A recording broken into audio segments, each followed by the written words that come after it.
All right. Good afternoon, everyone. Before I'd like to take the opportunity to thank the organizers for the opportunity to work I've been doing. A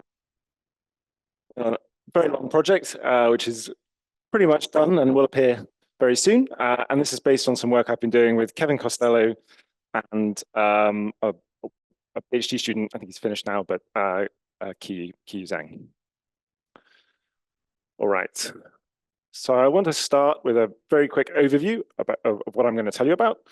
So self-dual Yang-Mills equations are, of course, classically integrable, and in the sense that they can be solved using what's called the Penrose-Ward transformation. And that integrability is very useful, and it's very useful. Mills equations classically to do perturbation theory around to compute amplitudes. Recently, Kevin noticed that the Penrose-Ward transformation is actually anomalous at one loop. And then with Natalie, showed that if you cancel that anomaly, then there's a chiral algebra which can be used to compute form factors of the self-dual Yang-Mills theory. And in this talk, I'm going to spend quite a bit of time reviewing what that chiral algebra is and how it can be used to compute stuff. Fortunately, we've had a little bit from Atul about how that works already. And then I'm going to come to the new stuff, which is how to engineer this thing as the large n limit of the algebra of operators in a 2D chiral CFT. And I should say that this is really, it's a kind of version of holography for the twistor string. And it's very closely related to an idea called Burns holography, which was developed by Kevin, Natalie, and Atul, who we heard from earlier. All right, okay, so we've seen this already today. The self-dual Yang-Mills equations, they're just equations for connection on a 4D spacetime. I'm going to take that to be Euclidean spacetime, and I'm not going to worry too much about reality conditions on my fields. They just tell me that my curvature is self-dual, and we can write down a field theory whose is this equation just by introducing a Lagrange multiplier. So this anti-self-dual two-form B. And this theory is pretty simple. It's one loop exact, finite. All its tree amplitudes vanish apart from the 3-point amplitude. And the only interesting amplitudes it's got are the one loop amplitudes, the famous one loop amplitudes, which of course are the same as the one loop all plus amplitudes in Yang-Mills. And it's going to turn out that this theory is complicated for me. I'm going to have to make this even simpler to do what I want to do. So this is an interesting theory, of course, because we can deform it to get full Yang-Mills, at least up to a theta term, just by adding the operator trace b squared in the action. As I said, those equations are integrable, and what that means is we can solve them using twistor theory, or Ward originally solved them using twistor space. So I won't spend too much time worrying about what twistor space is. It's some complex 3-manifold I can build from my space-time, here Euclidean R4. As a complex manifold, I'm just going to take it to 1 over CP1. I think Atul called this PT prime in his talk. And as a real manifold, it's a 6-dimensional real manifold, and it's just a sphere bundle over 4D Euclidean space. And in a sense, how I'm going to think about this, and again, this is heuristic, it's a kind of Kaluza-Klein reduction. I'm going to put a theory on that 60 space, and I'm going to reduce it down to 4D. But the funny thing about that Kaluza-Klein reduction is that all the massive modes on the S2 are actually gauge trivial. So the two theories are exactly the same. So classically, the relevant statement is this theorem of Ward, which says that the solutions of the self-dual Yang-Mills equations are equivalent to holomorphic vector bundles on twistor space, obeying some extra conditions. Right. And as we saw earlier, we can also do this in the field theory. We can lift this kind of very simple BF type action on space-time to a holomorphic theory on twistor space, which is again a BF type. So the important field is this this d bar plus a, so some covariant d bar operator that defines an almost complex structure on a G bundle, and it will be a genuine complex structure if this curvature vanishes. So we're just going to write down an action which imposes this for the Lagrange multiplier. And I think it was Lionel who showed that you can do a clever gauge fixing and get the just in the in the S2 directions and turn this into a 4D theory, which is self-dual Yang-Mills. And somehow these 4D fields are encoded in these BNAs upstairs. But unfortunately, this theory is sick. And the problem is that, as I'm sure you will know, chiral theories suffer from anomalies. And unfortunately, on twistor space, the theory is holomorphic. So everything we write down is going to be chiral. So everything contributes to an anomaly. And that's no different from this gauge theory that we wrote down. Perturbative anomalies, of course, just given by relevant sort of one-loop diagrams. And it's just the first dangerous diagram is just determined by the dimension. In 6 dimensions, it's a box. And indeed, this is non-vanishing. And so the theory doesn't exist at the quantum level. And it seems natural to try and cancel that anomaly so that we can use some of these twistor techniques at loop level. There are a few different ways of doing this. One easy way is just to make the theory supersymmetric. But unfortunately, if you make the theory supersymmetric, then in the corresponding full Yang-Mills theory, super Yang-Mills theory, the one loop 1 minus and the 2 loop or plus amplitudes will vanish. So basically the simplest things that are sort of one step away from self-duality are all 0. So it's kind of not anything easy to access to compute. So it'd be nice if we didn't have a supersymmetric theory. Unfortunately, there is a way. There are many ways to cancel this anomaly which don't involve making the theory supersymmetric. And the one I'm going to focus on is taking the gauge group to be SPK and then coupling to Weyl fermions, massless Weyl fermions, massless, in this representation. So 16 copies of the fundamental and 1 copy of the traceless antisymmetric square. And I'm just going to call these self-dual QCD. I hope no one minds. I mean, there is no value of K for which this is SU3, but it's just a name. All right. So in this happy situation, when the anomaly vanishes, we can apply this theorem of Kevin and Natalie, which tells us that there's a chiral algebra whose correlation functions compute form factors in the self-dual QCD. So actually, sorry, one thing I should emphasize, this is an anomaly on twistor space. It's not an anomaly on space-time. There's nothing wrong with self-dual Yang-Mills as a quantum field theory in 4 dimensions. On space-time, this is the one loop or plus amplitude. So by canceling it, I eliminate all amplitudes from the theory. So in a funny way, this is a completely boring in terms of the S matrix, this theory, completely uninteresting, but it's uninteresting in perhaps an interesting way. And what that means is, okay, there are no amplitudes to compute, but if I introduce a local operator in the theory, and then I scatter things off that local operator, I can get interesting amplitudes. It's not just a free theory, despite the fact its amplitudes vanish. And so these are very natural things to compute. In fact, one very obvious form factor we'd like to compute is the trace b squared form factor, because if we deform self-dual Yang-Mills with trace b squared, we get one step closer to full Yang-Mills. This QCD, if you will. All right, so okay, here are some Feynman diagrams which contribute to the trace b squared form factor. This is, of course, a Feynman diagram corresponding to the MHV amplitude in the full theory, and this is giving us a one loop 1 minus, a Feynman diagram contributing to the one loop 1 minus. And okay, so let's try and unpack this statement a little bit. So how does this work? So a form factor, what data goes into giving us a form factor? There are going to be a bunch of external particles, which in principle, which are all massless, which can be positive or negative helicity gluons or fermions.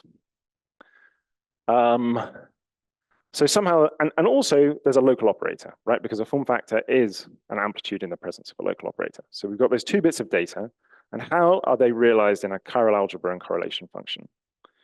The idea is that for every state, which is scattering state, which participates in this amplitude, we're going to introduce a corresponding state in the chiral algebra. So we're going to get some big product of states corresponding to gluons, fermions, and each of those states is going to have data which tells us the massless momentum and some color information. And then we need to say what it means to take the correlator of these objects. It turns out that this chiral algebra actually has infinitely many possible correlators or conformal blocks. And in fact, there are as many consistent ways of defining correlators as there are local operators in the self-dual gauge theory. And so, for example, this operator, we can go and find through some dictionary the corresponding chiral algebra conformal block, and then we evaluate this product of states using that block, and that's going to equal the form factor. Does that make sense? Great, okay. Okay. So as I said, the states of the chiral algebra are going to encode sort of scattering states of particles, and they're going to encode the information of a massless momentum and some color information. So I'm going to start by defining soft modes. So these are now states in the chiral algebra. So these are going to depend on holomorphic coordinate z, because they're a chiral CFT. And that z we should think of as the projective left-handed spinor helicity variable. Okay, so they live on this left-handed sphere, spinor helicity variables. They've got some color information. I'm just going to tell you about the gluon states because the fermions are, everything goes through as you might expect.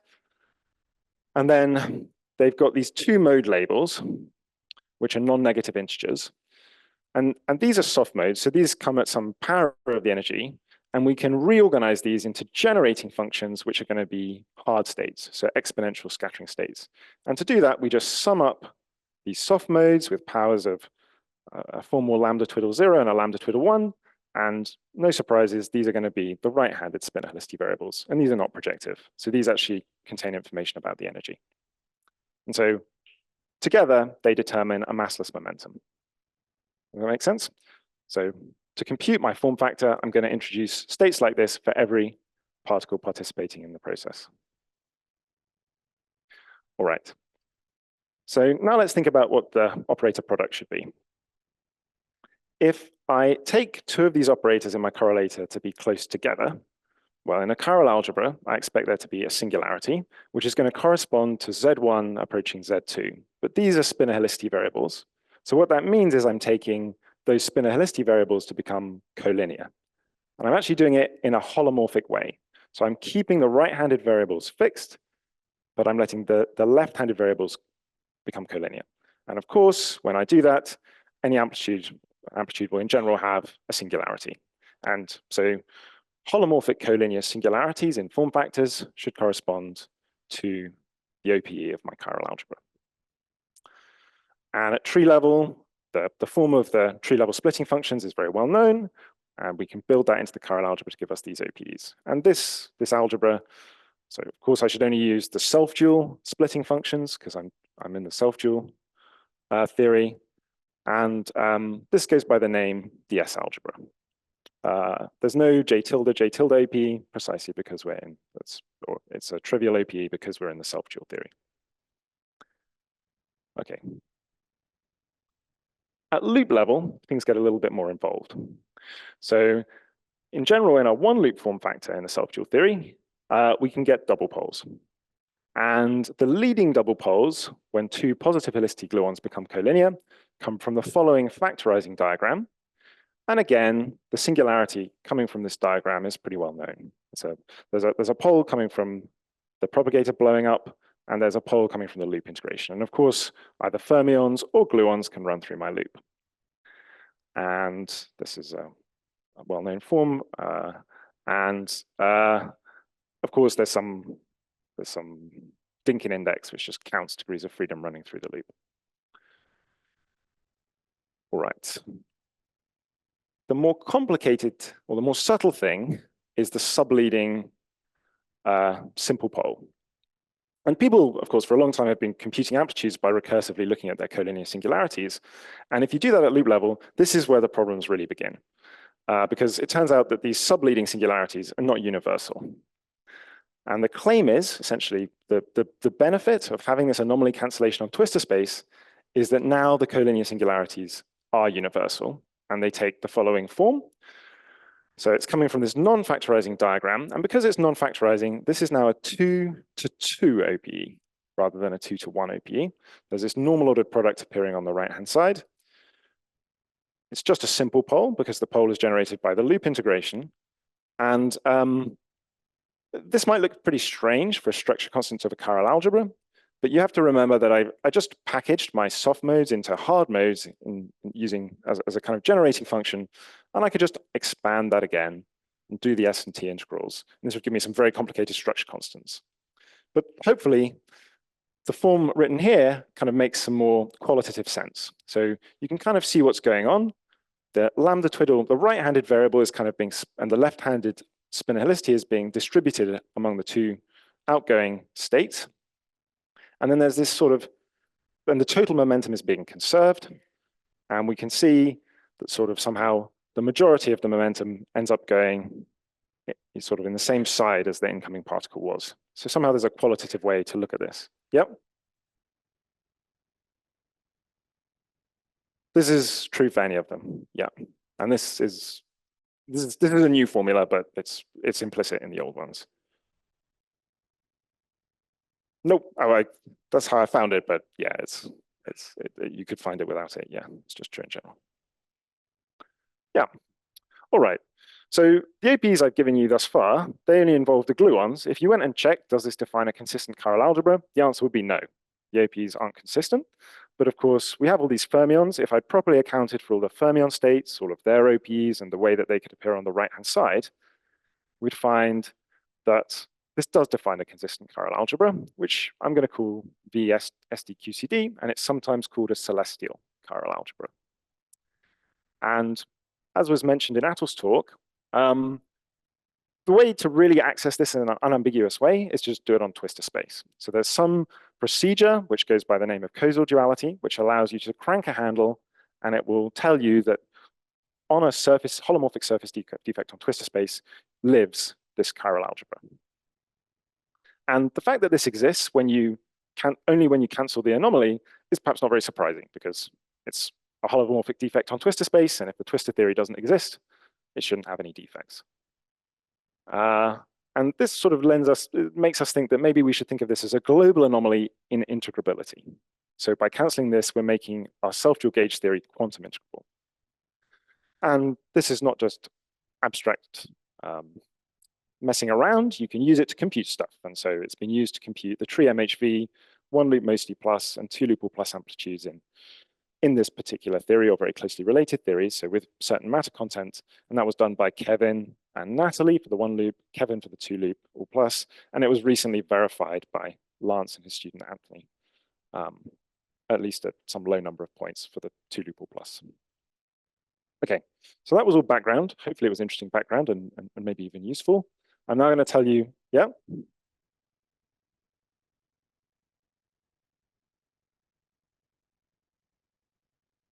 This is a arbitrary multiplicity, so endpoints, two loop all plus. I think it's been verified. They managed to verify it at some very small number of points. I think in principle, there are algorithms which maybe allow you to compute these things, but certainly to get, as far as I know, I'm not the expert, the audience is the expert, but I don't believe people have a nice closed form expression for those two loop all plus amplitudes.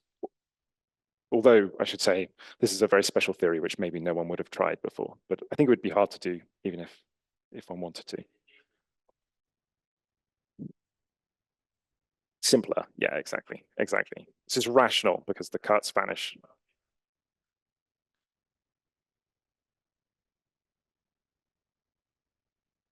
At arbitrary multiplicity? Okay. Okay, yeah, I'm sorry, I'm not the expert. I hope I'm not saying anything wrong, so I apologize if I am. Yeah.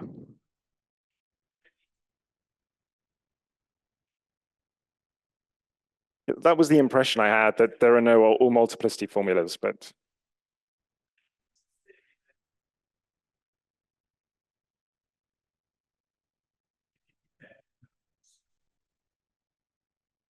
well, you could compute form factors. The problem is only these form factors are directly, or very few form factors have a direct interpretation as amplitudes, because they come from local operators. And of course, you want to introduce multiple trace b squareds.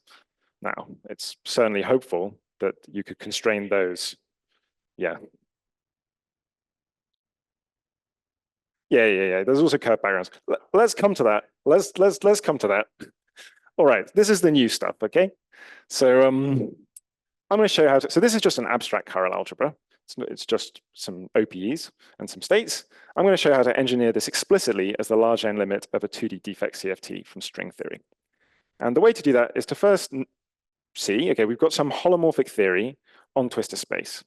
And so we want to engineer this holomorphic theory in string theory. And the way we can see to do that is that it coincides with a holomorphic twist on a theory of KD5 branes, which is a wrapping a certain copy of twistor space in this Calabi-Yau fivefold, okay, in the type 1 string. And so our strategy will be to study the holomorphic twist of the type 1 string, wrap K, I'm going to call them D5 prime branes, because I'm going to introduce some more D5 branes in a minute, on the 0 section, and then on that stack, I'm going to treat these as pro branes. I'm not going to backreact them. This is going to engineer for me my self-dual QCD. Then what we're further going to do is we're going to look at, so take the origin in spacetime. The fiber over the origin in spacetime is a copy of P1, twist a line. And then in this Calabi-Yau fivefold, there's a whole complex 3 manifold, which sits on top of that. And we're going to wrap ND5 branes on that locus. And we're going to backreact that stack of branes. And then essentially, holography for topological strings will tell us that we'll get a dual description of that self-dual gauge theory on the D5 prime intersection. And so here's just a table which will hopefully give you some flavor of where we're sticking all these branes. Okay, so on the D5 prime intersection is going to live a chiral algebra whose states describe the whole type 1 string and the theory on the K primes, which is what we really care about, and there's going to be some back reaction. So it's going to do it in a non-trivial background. We, of course, don't want the states of the type 1 string because those aren't part of self-dual gauge theory. So the D5s wrap the 0 section of the twistor space, and the ND5s live on the fiber over the origin in the Calabi-Yau fivefold. So the twistor line over the pre-image of the twistor line over the origin in this Calabi-Yau fivefold. So they cross on a CP1. The reason we want them to cross on the CP1 is because this is where the chiral algebra lives. This defect, the chiral algebra I mentioned earlier. All right. So we want to remove the bulk states.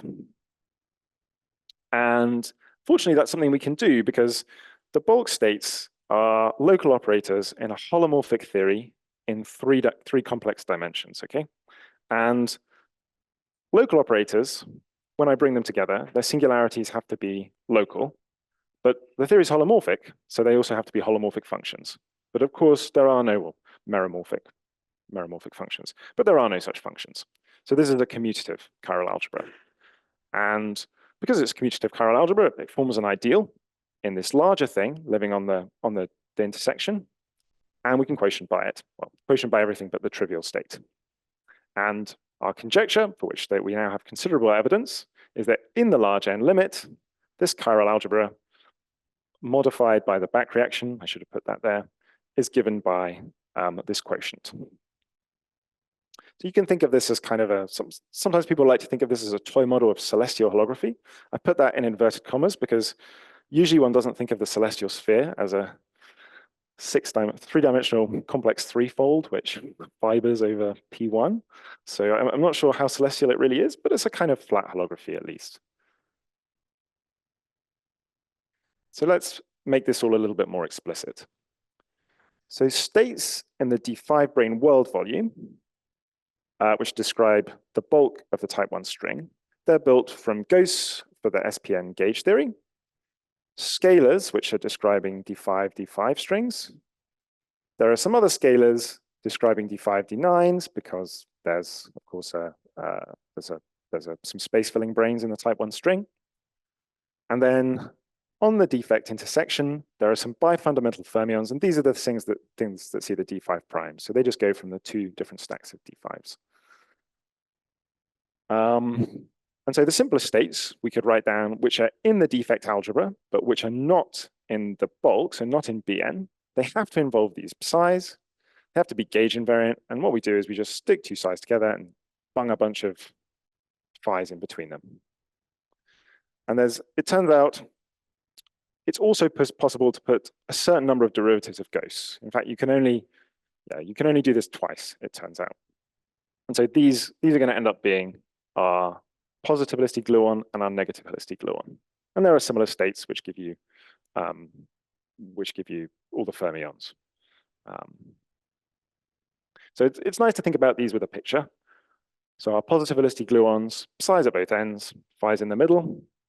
There are two different scalars phi corresponding to the two different directions that the brain can move in twistor space.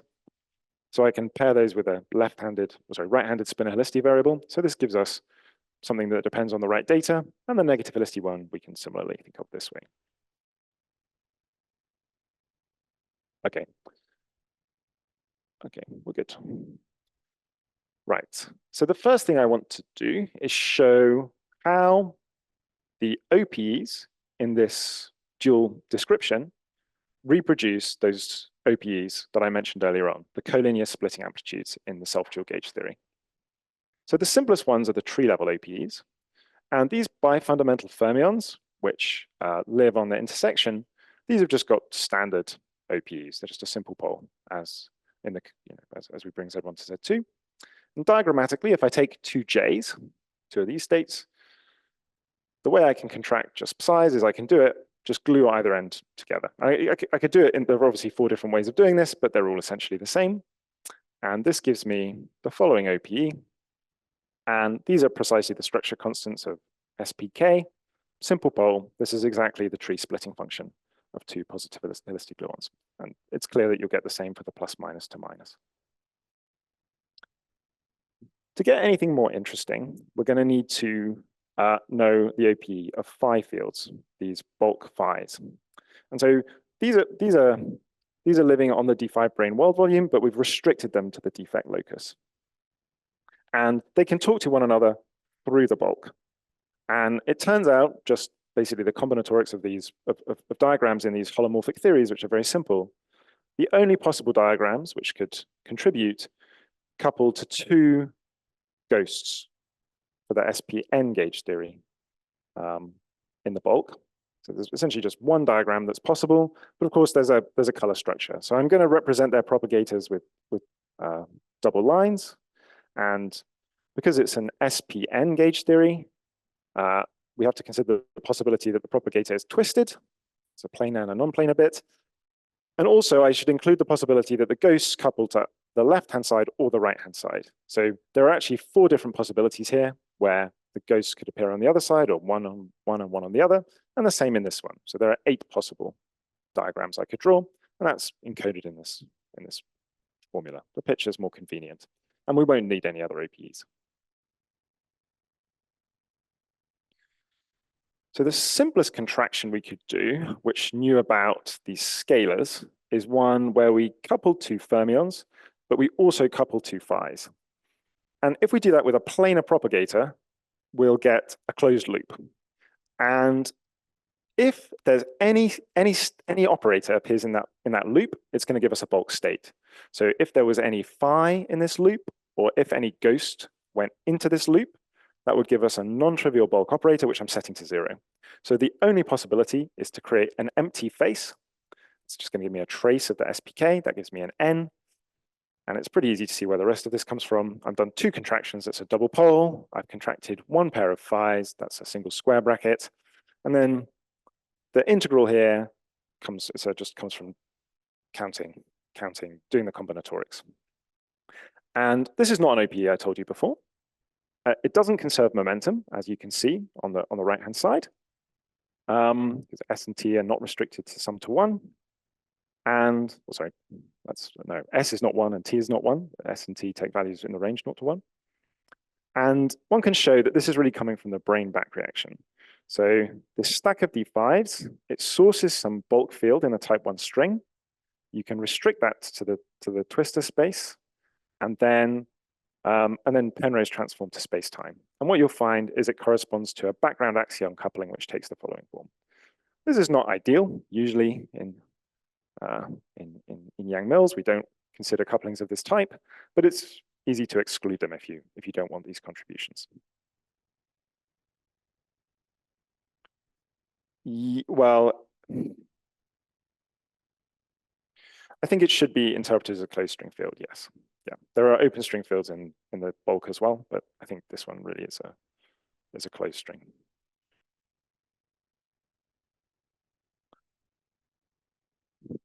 You just need to write down there's some coupling between D5 branes and the type 1 string.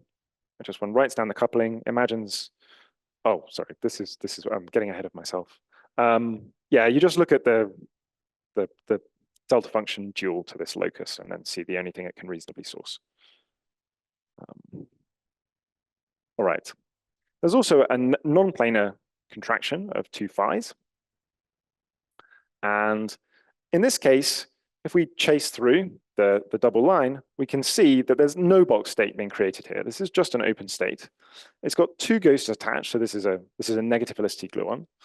And now, because we're not forming a bulk state, it's possible to have phi's. We're allowed to have sort of, these don't have to be, this contraction doesn't need to be adjacent to the fermion contraction. That changes the combinatorics, and that means the momentum is conserved, as it ought to be. Again, two contractions, so a double pole, a single phi contraction, so a square bracket, and we recognize this as the one loop splitting function in the self-dual gauge theory. The non-factorizing terms, which, as I mentioned, are somehow some of the most important terms, because this is where things would go wrong if we, this is where the problems really first arose when people were looking at this in the past. They come from a more difficult calculation. I won't go through it. I'll just flash the pictures which are relevant. These just come from contracting phi's without contracting psi's. And hopefully you can see, if you just look at this picture, I'm going to get two states, one of which is a positive helicity gluon, and one of which is a negative helicity gluon. So at least it's plausible that this will give me the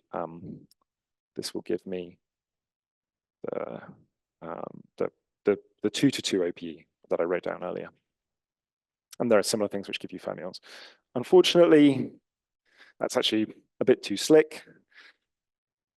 These fields here, they don't commute with one another. There's a constraint they have to obey, which gets a correction in the presence of the defect. And unfortunately, that correction means that commuting these states past one another can actually cut these strings into pieces. So even a single contraction of fermions is capable of contributing to this 2 to 2 OPE, and indeed it does.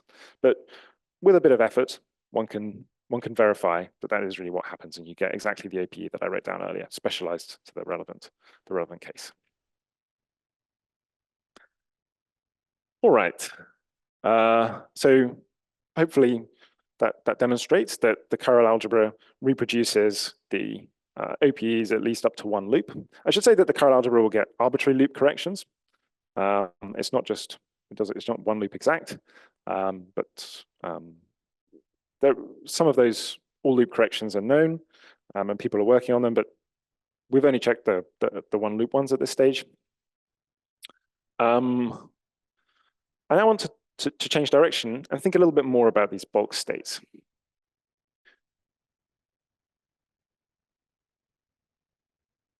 Yeah, you can just, I mean, it's kind of cheating, but if you replace your n d5s with n d5s and n anti-d5s, so you have an OSP n/2n gauge theory on the world volume, then sure, it will be no back reaction.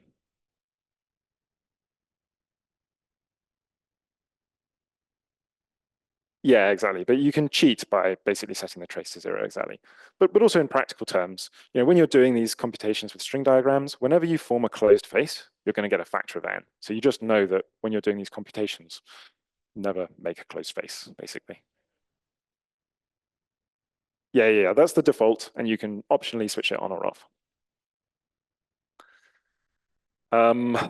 Right. So I said we have all these bulk states of the type 1 string, which we didn't want because they're not part of the self-dual gauge theory. But I also said that they're central. And the great thing about having, so we've got this algebra has an absolutely massive center. And we can actually set these things to any value we like because they commute with everything. They might as well just be numbers. And by doing so, we get an infinite family of chiral algebras, which compute splitting functions and form factors, or actually they compute amplitudes, I should say. They directly compute amplitudes on a whole range of self-dual backgrounds. So the way this works, I kind of was explaining it when in Attil's question earlier. If you switch on some bulk state in the D5 brane world volume, you can see how that couples to the type 1 string, and you can just chase through the field it sources all the way down to twistor space. And what we find is that you can get a range of sort of strange axion backgrounds, a bit like the one which comes from just the naive back reaction. You can get some interesting flavor symmetries, and you can also get some gravitational backgrounds. Burn space, which is related to this earlier version of this kind of top-down celestial holography that Attil, Kevin, and Natalie came up with. And then there's also a state which appears to give a Gucci-Hansen space. But I should caveat this statement. I mean, this is perhaps the most exciting because it's asymptotically Euclidean, at least locally. But it is also by far the most complicated state. So it's the hardest one to do any computations with. But in principle, it's there. So in the very short amount of time left, I just want to mention one of these backgrounds. So to get a flavor background, sadly, I didn't tell you what these fields were. These were the D5, D9. So I mentioned it very quickly in passing, but there's a bulk state built from the D5, D9 strings. We can give it a vacuum expectation. That sources some SL16 bundle on twistor space with the following transition function. I don't know what this bundle is, so any of the twistor theorists in the audience, if you recognize this transition function, I'd be very grateful if you have any ideas. And this on space-time sort of sources the self-dual, the background SL16 flavor symmetry. And it's convenient if we restrict this to an abelian subalgebra for technical reasons. Oh, there's a typo there. And a couple of typos. Great, okay. So amplitudes in this background are the same thing as form factors for a certain operator involving the negative helicity field for the background self-dual SL16 gauge theory, which in this case we're kind of only exciting an abelian subsector. So this is a Maxwell theory. And so we can use the chiral algebra to compute form factors or amplitudes in this background. And here's an example of a form factor we can compute. This is a 2 fermion, 1 positive helicity gluon form factor in the presence of a Maxwell source, which is the exponential of a negative helicity field. You can also think of it as being in some non-trivial background. And this is kind of a cute formula you can derive for that. And we can actually extend this formula. We get a nice recursion relation, which will give us this formula for an arbitrary number of positive helicity gluons. And I will just say, I wanted to get to the point where I could at least relate this to some plausibly interesting, interesting is a bit strong, but some kind of form factor. So it turns out that by looking at the terms in this expression, which are order d squared, or in this form factor, one can compute a certain form factor in SPK plus SLR self-dual gauge theory with bifundamental matter. And it's a form factor for trace B naught squared, which means it's an amplitude in the corresponding non-self-dual theory. So this diagram effectively becomes, at order B naught squared, becomes a one-loop diagram for this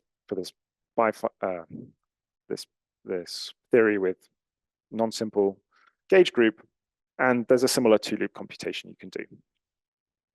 All right, so I will sum up, finish now. Have I gone over? No, okay. Well, an amplitude in a background is, okay, this amplitude is an amplitude in a background, but that's the same thing as a form factor for an exponential.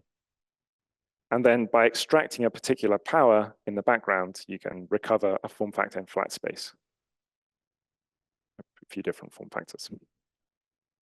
Okay, so to summarize, I've reviewed how the self-dual sectors of certain gauge theories. I didn't mention gravity. It does work in gravity as well, with a lot of caveats.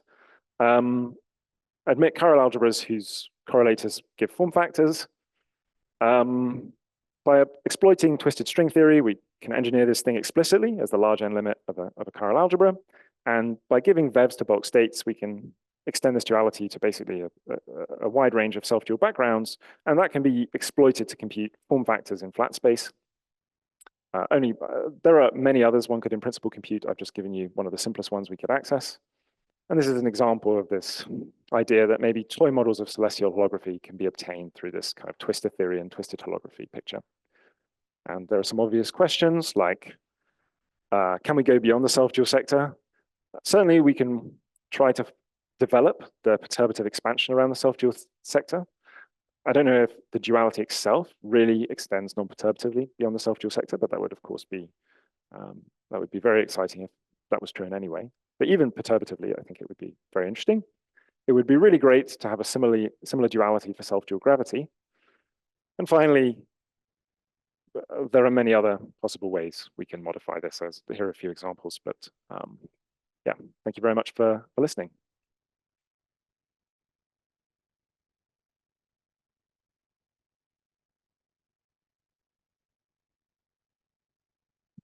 There's a question from somebody outsider. So what is the point of calculating amplitudes on backgrounds which don't have a Lorentzian analytic continuation? Right. So, I mean, the argument made here is that if you compute amplitudes on non-trivial backgrounds, you can then extract form factors on flat space by just looking at certain power in certain parameters of the background. So you can extract flat space information just by computing the amplitudes on non-trivial backgrounds. Yes, yeah. Yeah, exactly. Is this process background independent? No. As in, is the process background independent? Well, so you're looking at some physically irrelevant background because it tells you that you can extract something else on a physically relevant background. Yeah. But you're looking at Burns, Eguchi-Hansen. So why is one better than the other? I mean, Well, so the great thing about Eguchi-Hansen and this flavor symmetry background is the flavor symmetry background is sourcing basically the self-dual Yang-Mills equations. And what that means is we can build basically trace b to the n, which is a particularly interesting form factor in Yang-Mills. Eguchi-Hansen is a source on the right-hand side of the self-dual Einstein equation. And by looking at form factors of that, you can compute Einstein-Yang-Mills amplitudes. Now, I'm not claiming we've done it. I'm just saying in principle, by developing this proposal, it should in principle be capable of computing those things.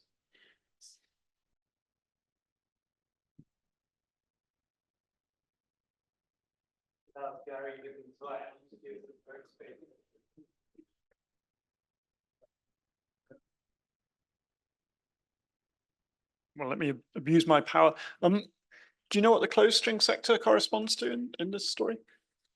Well, in a sense, the closed string sector corresponds to all these backgrounds, but it's not dynamical. We've quotiented out by it. Somehow, maybe you'd like to make it dynamical. And sorry, hang on. When did it become non-dynamical? I just quotiented it out of the algebra. So this chiral algebra is something built solely in self-dual Yang-Mills. It can compute Yang-Mills self-dual QCD form factors.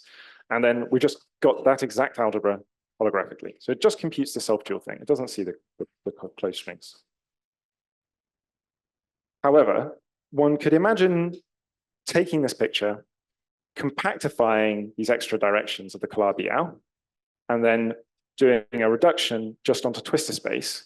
And one might imagine that that will give you some kind of dynamical, presumably conformal gravity, because I should say all of this goes through for the twistor string, and I believe it will go through for this is somehow essentially the same setup as the twistor string.